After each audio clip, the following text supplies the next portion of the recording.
Hello, Kathy. Hello, sir. Good evening, everyone. On behalf of the White House Office of Presidential Personnel, I am delighted to welcome you to the swearing in of the Day One appointees of the Biden-Harris administration.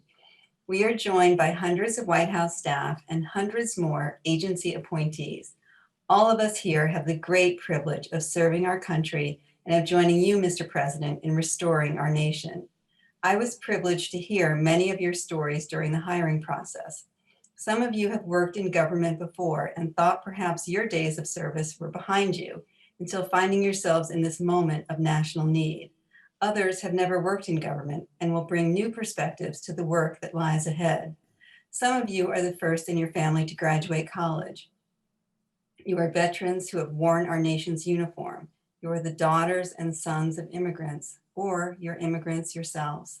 Some of you have interviewed for your job while you were wrapping up work on the presidential campaign, and others interviewed while you were fighting off COVID or caring for family members who were ill.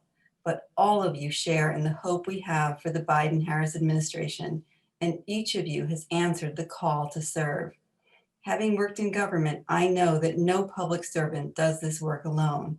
So I would like to welcome and acknowledge the friends and family of all our appointees who will support the work ahead.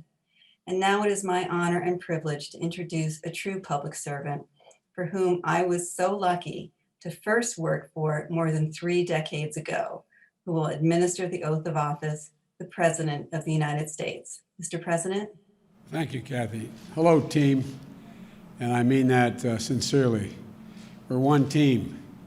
Jill and I and Kamala and Doug are enormously humbled by today's inauguration. And it makes me realize what an obligation we have, what a tremendous opportunity we have. I'm looking at all your photographs. I'm supposed to be looking straight ahead, but I want to take a look at you while I'm talking to you. I really mean it. We have an obligation, but we also have a great privilege. Very few times does an individual get an opportunity to do something that can fundamentally, positively impact on other people's lives, not only here but around the world. You're engaged in and you're working with the most decent government in the world. And we have to restore the soul of this country, and I'm counting on all of you to be part of that. And it's not hyperbole. The only thing I expect with absolute certitude is honesty and decency, the way you treat one another, the way you treat the people you deal with. And I mean that sincerely. Remember, people don't work for us. We work for the people. I work for the people. They pay my salary. They pay your salary. They put their faith in you. I put my faith in you. And so we have an obligation. We ran on a promise that this administration would look like America looks. That taps into the best of our nation, that opens doors and includes a full range of talents we have in all our people. And that meant asking you and your families to serve. We're honored that you accepted the call. And I'm not being solicitous when I say this. We owe your families. We owe your families. Because those of you working in the White House, those who will be here, those of you working in other agencies, you're going to work like the devil. We all do. We put in long hours. And it shouldn't be something that you should do unless you really care about it a great deal.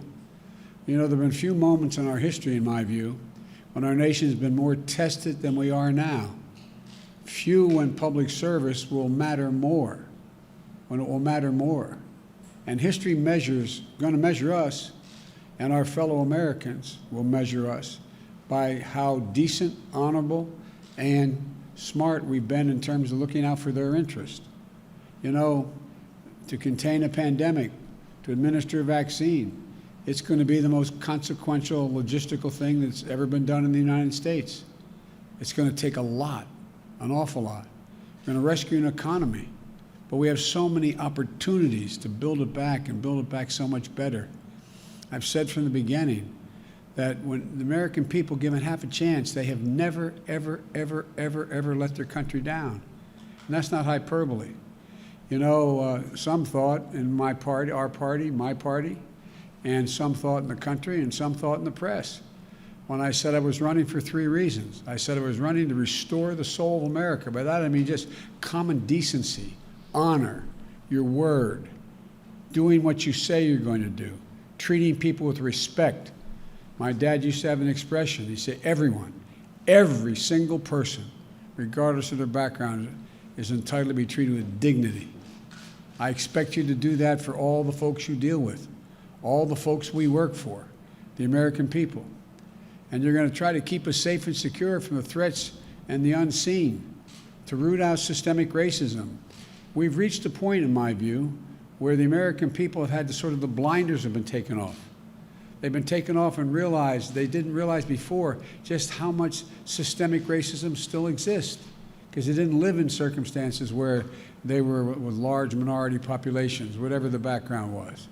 And all of a sudden, they see what happened to George Floyd, with his nose being pushed up against the curb, suffocated to death and murdered. And they said, my God, that really happens. This piece of technology has changed. The young man had the courage to stand there for 8 minutes and 44 seconds and take that picture. And the whole world responded. The whole world responded. We have a chance. We have a chance to change things. For the reason I got involved in politics when I was a kid at 26 years old, running for local office to try to change redlining. I really mean it. So you shouldn't be doing this unless you feel it. I always say a simple proposition. I trust people more who the idea and the concern starts in their gut, goes to their heart, and is able to articulate it by a good brain, rather than the person who thinks of it intellectually but never feels it. The people you can count on are the ones that starts from the gut, works their way to the heart, and have the intellectual capacity to do what needs to be done. And so, folks, we have a lot going on. We have a lot of opportunities. We can meet this existential threat of climate change. I really believe it. Again, the world has figured out, the United States has figured out, whoa, it makes a gigantic difference. Makes a gigantic difference, these unseen threats, air you can't breathe, living on fence-line communities and the like. So much more we can do.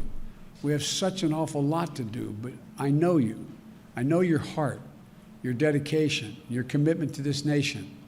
And I know you can do it, and we're going to do it by leading with one core American value: humility and trust, collegiality, diversity, competency, and family. And I want to thank your families for the sacrifices. But I'm not joking when I say this. If you're ever working with me and I hear you treat another colleague with disrespect, talk down to someone, I promise you I will fire you on the spot. On the spot. No ifs, ands, or buts. Everybody is entitled to be treated with decency and dignity. That's been missing in a big way the last 4 years. Kathy's gone through all your backgrounds, talked to me about you. I'm confident you have the capacity to do it. We're going to be judged. We're going to be judged whether or not we restored the integrity and the competency of this government.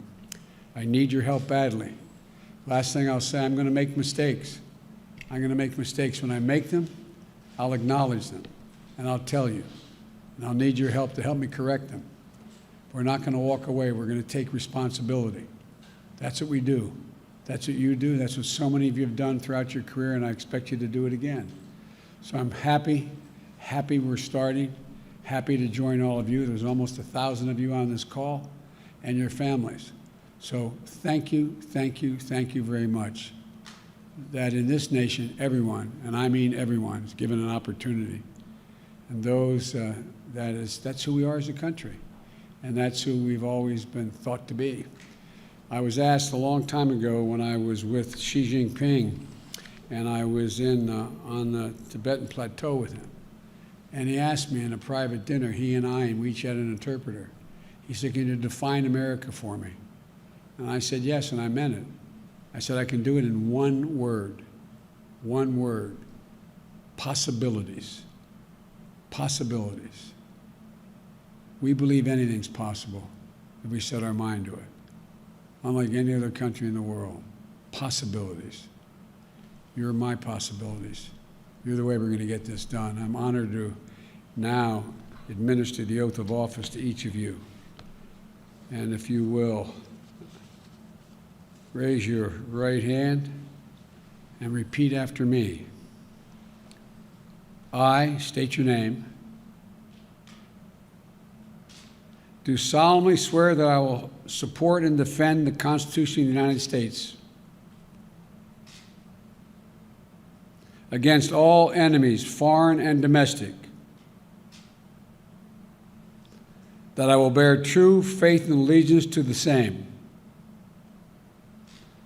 that I take this obligation freely without any mental reservation or purpose of evasion, and that I will well and faithfully discharge the duties of the office on which I am about to enter. So help me God.